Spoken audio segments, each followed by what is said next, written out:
Bonjour les gens, j'espère que vous allez bien. On se retrouve pour une nouvelle vidéo comme convenu. Les gros programmes cette semaine, les travaux. Allez, c'est parti.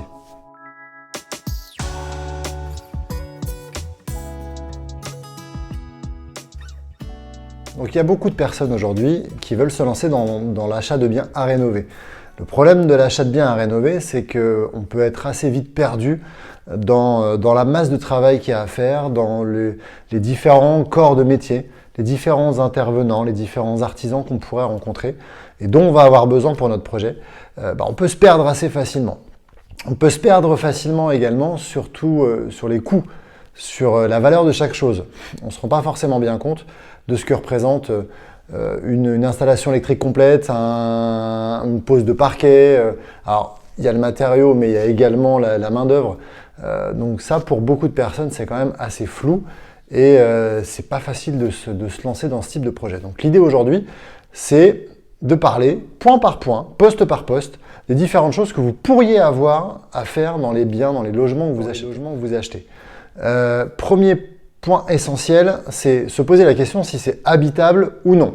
Si c'est habitable, à ce moment-là, on va pouvoir faire les choses tranquillement, au fur et à mesure. On n'est pas obligé de se précipiter pour tout faire d'un coup. On peut prendre le temps de faire les choses au fur et à mesure en fonction aussi de notre budget, nos moyens. Donc ça, c'est la première question à se poser. Si c'est pas habitable, à ce moment-là, effectivement, on va falloir faire un certain nombre de travaux pour le rendre habitable. Donc là, ça va prendre un petit peu plus de temps, un petit peu plus de budget et il va falloir faire les choses dès le départ. Je vous déconseille quand même d'acheter des biens totalement à rénover avec des gros travaux et de vous dire on va vivre dedans et puis on fera au fur et à mesure. Le problème, c'est que vous risquez de rester dans les travaux pendant longtemps. Il vaut mieux quand même faire le maximum de travaux avant et ensuite seulement on emménage. Faites gaffe parce que ça peut être chronophage, ça peut poser problème et ça peut être assez stressant de vous lancer dans un truc comme ça si vous vivez au quotidien avec vos travaux. Donc, on part du principe que c'est habitable. Là, qu'est-ce qu'on va rencontrer comme type de biens? On va rencontrer des biens qui sont par exemple des biens des années 70, des années 80, c'est-à-dire des biens qui en soi ne sont pas très loin de nos normes actuelles en termes de matériaux de construction, etc.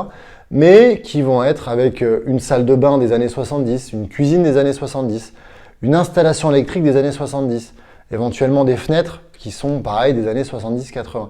Donc c'est souvent ce genre de poste de travail que vous allez retrouver. Donc une grosse déco, donc quand je dis grosse déco, c'est quoi?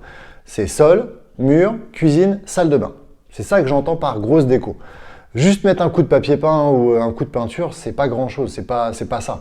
Quand vous avez un papier peint des années 70, dites-vous que vous avez aussi la cuisine des années 70. Ça va avec. En règle générale, ça va avec. Donc allez, on part sur cette base-là. On sait qu'on va avoir une installation électrique à faire et puis une déco, sol, mur, cuisine, salle de bain.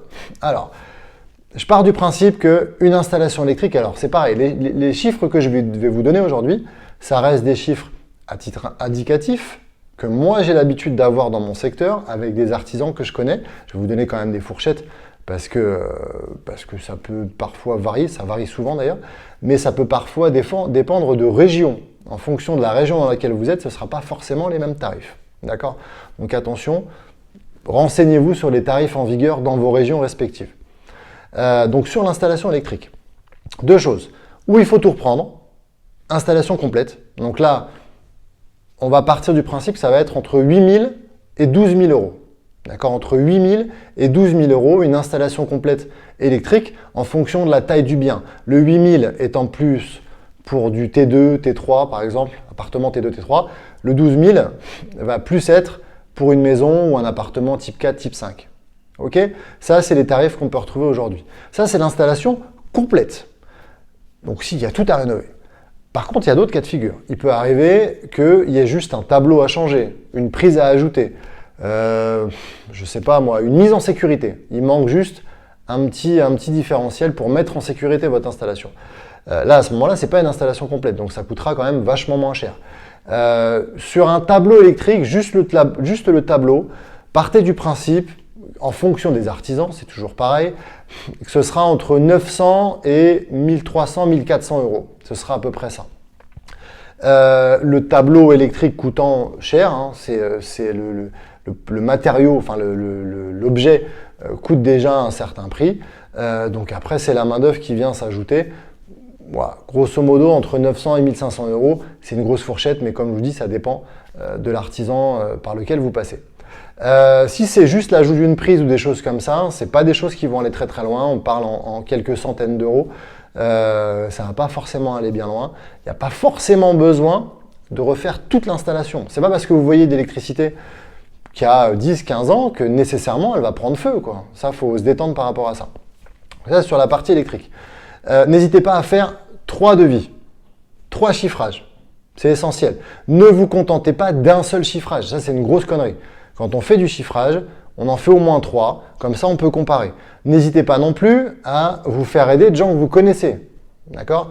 Qui ont des connaissances à droite à gauche, qui ont déjà fait des travaux, qui connaissent des artisans dans votre secteur. Demandez leurs conseils.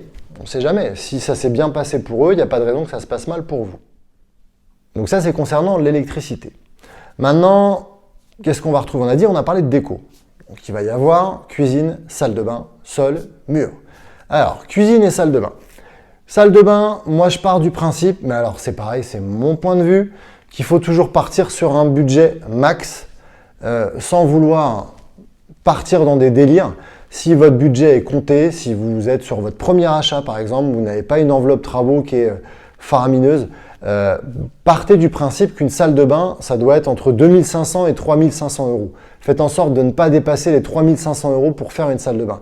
Alors qu'est-ce que ça comprend? Ça comprend receveur ou baignoire, ça dépend si vous êtes plutôt douche ou bain. Ça dépend, enfin il faudra également meuble de salle de bain, meuble évier, il faudra éventuellement une colonne, c'est mitigeur, pommeau de douche, etc. Faïence, carrelage, c'est tout ça que j'entends dans les 2005-3005. Il faut que vous arriviez à faire tenir ça dans ce budget-là, c'est essentiel. Partez d'un budget et ne partez pas d'une envie.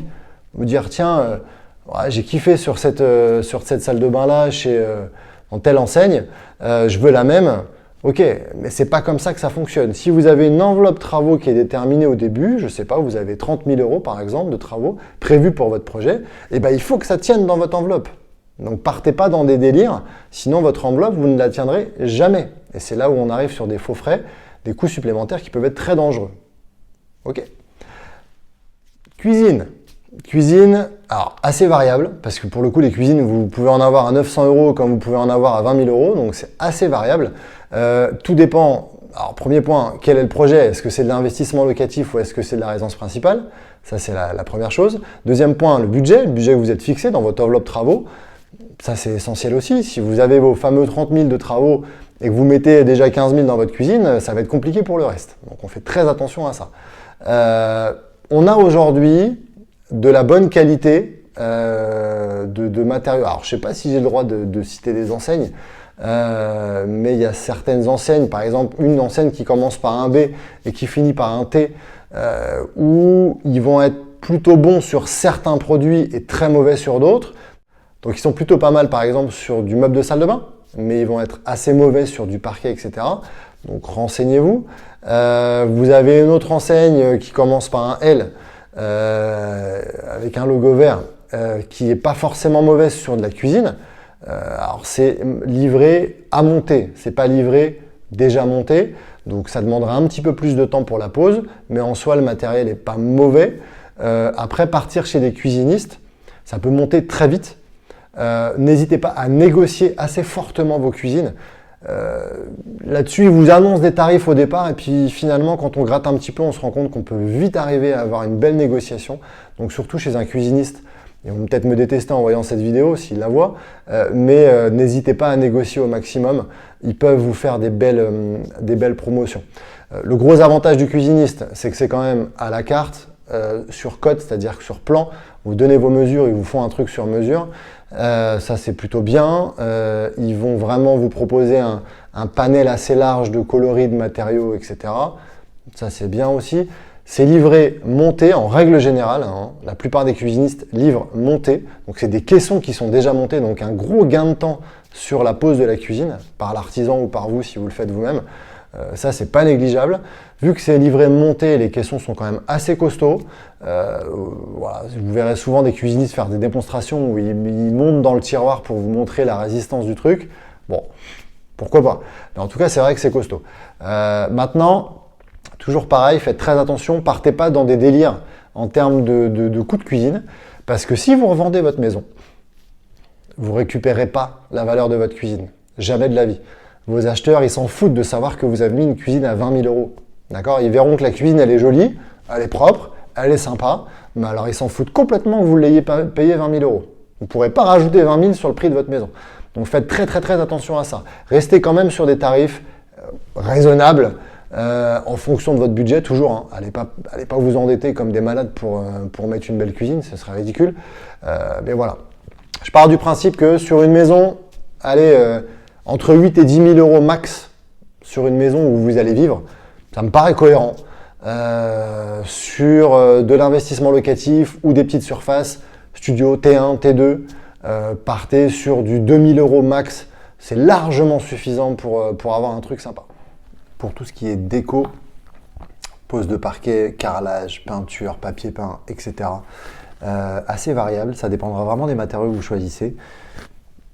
Partez pas sur du premier prix, partez pas par exemple sur un parquet stratifié à 5 €, 8 € le mètre carré. On sera vraiment pas sur de la bonne qualité, il vaut mieux quand même partir sur des choses un petit peu plus chères. Pas forcément besoin de partir dans des délires hors de prix, mais si c'est pour du locatif par exemple, partez sur des choses à minimum 10 € le mètre carré avec un passage intensif, partez pas sur un passage modéré sur vos sols, parce que ça risque de s'abîmer assez rapidement. Surtout si les locataires lavent à la serpillière par exemple, ça va vous bousiller vos sols assez vite. Donc on fait attention à ça. Carrelage, idem, il y a un choix énorme de carrelage à différents prix. Regardez bien les épaisseurs, regardez bien pays de fabrication, ça peut jouer aussi. Mais faites très attention à ne pas partir dans des délires. Surtout quand vous êtes sur des parties faïence. Quand on est sur la faïence de salle de bain par exemple, ou faïence de cuisine, c'est des prix au mètre carré qui sont beaucoup plus élevés. On a tendance à négliger la surface, mais mine de rien, un pan de mur dans une salle de bain, ça peut vite faire 8 mètres carrés, 9 mètres carrés, 10 mètres carrés. Et quand vous prenez un carrelage ou une faïence à 25, 30, 35, 40 € le mètre carré, bah, ça peut chiffrer assez vite. Là, en plus, on parle uniquement de matériel, on ne parle pas de main d'œuvre. Et il y a la colle à rajouter, il y a des joints à rajouter, il y a un certain nombre de choses à ajouter. Donc on fait attention à ça. Après, faites-vous plaisir, comparez, allez voir à droite à gauche, négociez, pareil, sur tout ce qui est carrelage. Les vendeurs de carrelage ont des marges qui peuvent être intéressantes, donc surtout n'hésitez pas à négocier, ils peuvent vous faire du moins 40, moins 50, moins 60% sans trop de difficultés. Donc ça, il ne faut pas hésiter. Il y a d'autres postes de travail. Il peut y avoir le placo, l'isolation. Il peut y avoir la plomberie, façade, toiture, etc. Ça serait trop compliqué aujourd'hui de vous donner tous les chiffrages sur tous ces corps d'état. Moi, je vous invite vraiment à vous rapprocher d'un professionnel qualifié. Si vous ne savez pas par qui passer, n'hésitez pas à télécharger l'application Nos Réseaux. Je mets le lien en description pour télécharger l'appli. Vous pourrez vous faire accompagner de professionnels dans vos secteurs, ça c'est pas un souci. Mais voilà. Surtout, la petite conclusion importante, on ne néglige pas le coût des travaux, surtout avec l'augmentation des matériaux. Hein. Depuis quelques mois maintenant, on a une augmentation assez significative du coût des matériaux. Bois, acier, c'est vraiment significatif, donc faites attention. Quelque chose que vous auriez payé, je ne sais pas moi, 1 000 € il y a quelques mois, vous allez le payer 1 200, 1 300 aujourd'hui. C'est même, et encore là je suis gentil, ça peut même tripler parfois sur certains matériaux. Donc faites attention, ne négligez pas ça. Quand vous faites votre budget travaux, rajoutez une petite marge, rajoutez toujours une petite fourchette supplémentaire parce qu'il peut y avoir des faux frais, il peut y avoir un certain nombre de choses que vous n'aviez pas prévues, que vous n'aviez pas vues. Donc faites très attention. Les travaux sur des projets de rénovation ou même d'investissement, c'est quelque chose qui peut vous mettre dans la merde si vous gérez mal votre enveloppe.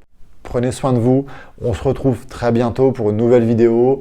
Et puis voilà, n'hésitez pas en commentaire, mettez-moi en commentaire les sujets, les thèmes qui vous intéressent. Surtout, allez-y à fond sur les commentaires pour me dire ce que vous voulez voir dans les prochaines vidéos. Moi, je suis là pour vous, hein. C'est du service gratos, donc n'hésitez pas à me dire de quoi vous voulez qu'on parle. À très bientôt, ciao!